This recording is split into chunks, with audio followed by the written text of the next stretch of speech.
direhabilitasi karena Andika diklaim hanya sebagai pemakai.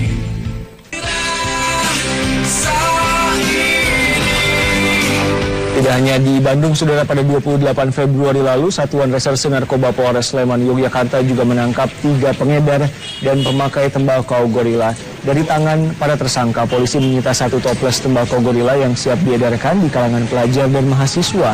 Tersangka mengatakan tembakau gorila dijual di kalangan pelajar dan mahasiswa seharga Rp30.000. Tembakau gorila termasuk dalam narkotika golongan 1 yang mengandung ganja sintetis dalam bentuk serbuk. Efek yang ditimbulkan diantaranya halusinasi, gangguan persepsi, dan euforia atau rasa senang yang berlebihan. Tembakau gorila adalah narkoba jenis baru di Indonesia. Baru dipastikan sebagai narkoba pada awal Januari 2017 berdasarkan Peraturan Menteri Kesehatan nomor 2 tahun 2017.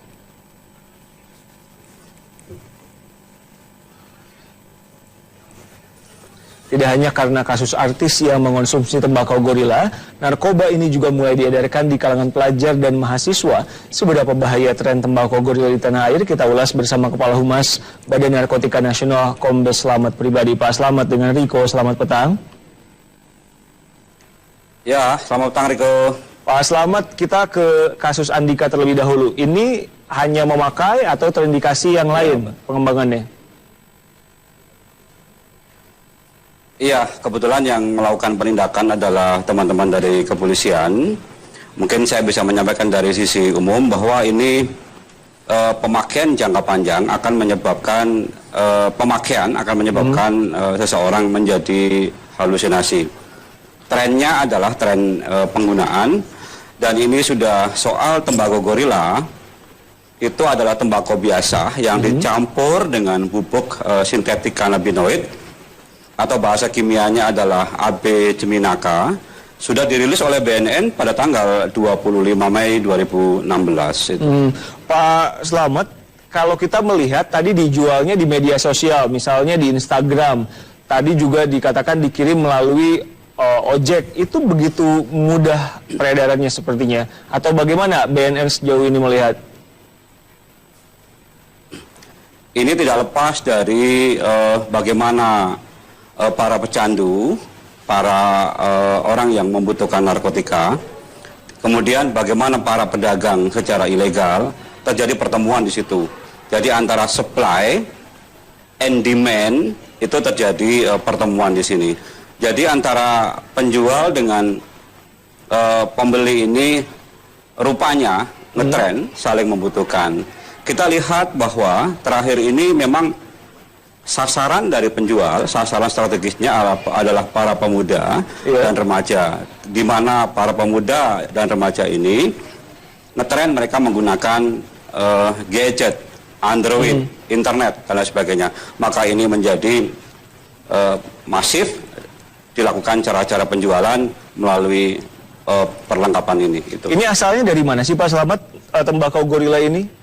Karena kalau saya baca BNN bilang bahwa ini adalah termasuk jaringan internasional. Ya, kalau sintetik kanabinoid dengan nama-nama AB Geminaca atau AB Fuminaca, yang AB Fuminaca itu adalah nama marketingnya adalah tembakau Hanoman. Kalau gorila itu nama marketingnya adalah tembakau gorila. Aslinya adalah dalam bentuk powder. Itu beberapa kali ditemukan, itu berasal dari beberapa negara. Diduga ini itu dari Tiongkok, kemudian dari beberapa negara Eropa, dan beberapa dari Amerika. Diduga seperti itu. Oke, tapi ini jaringan internasionalnya betul sebesar itu ya Pak Slamet ya? Kalau jaringan internasionalnya adalah itu antara penjual dan pembeli. Pembeli itu mencari, browsing, searching melalui situs-situs penjualan internasional. Sejauh ini BNN upayanya apa Pak? Karena peredaran di media sosial itu kan justru lebih sulit pembatasannya dibandingkan di dunia nyata misalnya. Apa upaya dari BNN untuk memagari ini semua? Dari BNN sudah dari kedeputian Pencegahan dan Kedeputian Pemberdayaan Masyarakat, bahkan Kedeputian Rehabilitasi BNN, itu menyampaikan soal dampak-dampak yang luar biasa, membahayakan, bahkan sampai dengan kematian. Kemudian kita juga menyampaikan soal manakala masyarakat menemukan situs-situs atau penjualan melalui pet, line, Twitter, Facebook, dan yang lain-lain medsos, itu disampaikan ke BNN melalui WA Center BNN di 081 221 675 675. Saya ulang, 081 221 675 675. Ini maksudnya adalah supaya link-link itu terkumpul di BNN dan kita usulkan untuk diblokir ke Kominfo, dan beberapa sudah kita usulkan. Oke. Namun mati satu tumbuh 1000. Baik, Pak Slamet, tadi Anda mengatakan sasarannya kebanyakan adalah pelajar dan juga mahasiswa karena harganya tidak begitu mahal. Nah, mereka kan sering coba-coba, coba A, coba B, takutnya nanti malah keterusan. Apa yang bisa Anda katakan soal bahaya tembakau gorila ini walaupun dikonsumsi sedikit misalnya seperti itu?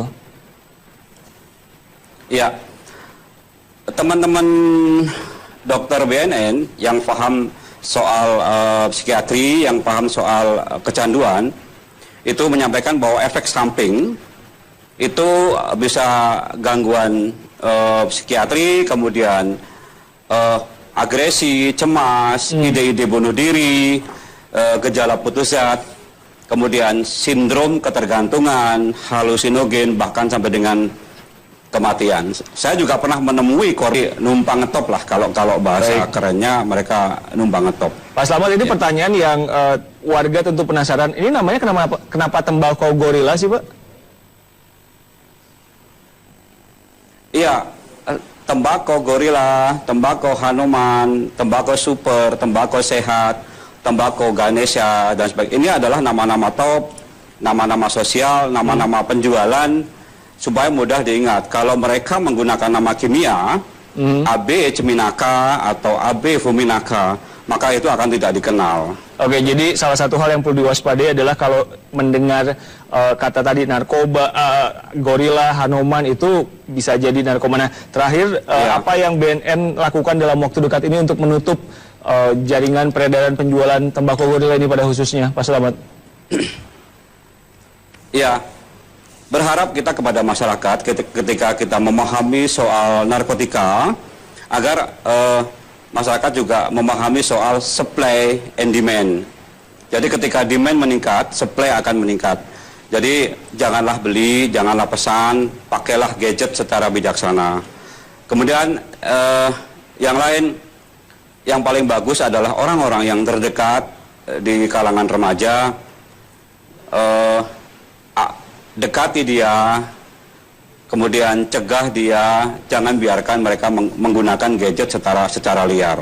Kalau menemukan hal-hal seperti ini kepada masyarakat, agar masuk ke situs atau masuk ke WA Center BNN atau SMS Center BNN di 081 221 675 675, supaya kita himpun dan kemudian kita usulkan untuk diblokir. Itu. Pak Slamet pribadi, Kepala Humas BNN, terima kasih telah bergabung bersama kami di Kombo Gorila. Polrestabes Bandung berhasil mengembangkan kasus peredaran narkoba jenis tembakau gorila, sehingga dalam pengembangannya Kasat Reserse Narkoba Polrestabes Bandung berhasil menangkap salah satu personil band ternama, yakni Andika Naliputra, dan saat ini dirinya masih dalam penahanan Polrestabes Kota Bandung. Andika The Titans ditangkap dari hasil pengembangan kasus peredaran tembakau gorila sejak tanggal 21 Februari. Ia ditangkap Satuan Reserse Narkoba Polrestabes Bandung karena sudah 2 kali melakukan pemesanan melalui media sosial.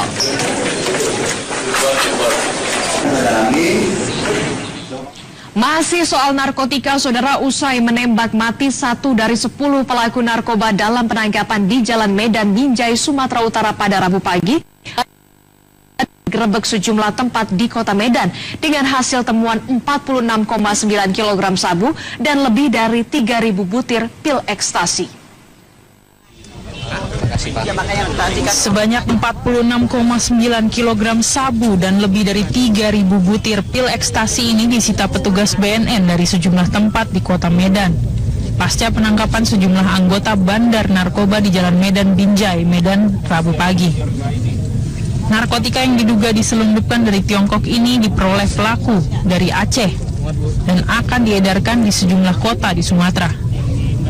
BNN hingga kini masih berusaha menguak peredaran narkoba dari sisi pemakai karena permintaan dari para pemakai narkoba masih tinggi.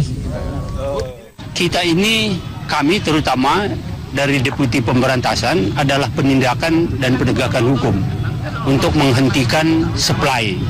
Nah, yang menjadi masalah sekarang, permintaan itu masih tetap tinggi. Artinya masyarakat kita memang masih mau membeli. Nah, ini yang perlu kita segera benahi supaya upaya pencegahan ini berimbang atau paling tidak bisa paralel dilaksanakan bersama-sama dengan penindakannya. Sebelumnya petugas BNN Pusat meringkus 6 orang terduga bandar narkoba asal Aceh di Jalan Gatot Subroto kilometer 10-5 Medan. Dalam penangkapan itu terjadi aksi tembak-menembak antara petugas dan sejumlah bandar narkoba. Anggota bandar narkoba yang mengendarai 2 kendaraan berhasil dilumpuhkan dan 1 orang diantaranya tewas ditembak aparat. 6 tersangka ditangkap sementara jenazah pelaku yang tewas dibawa ke Rumah Sakit Bayangkara Medan.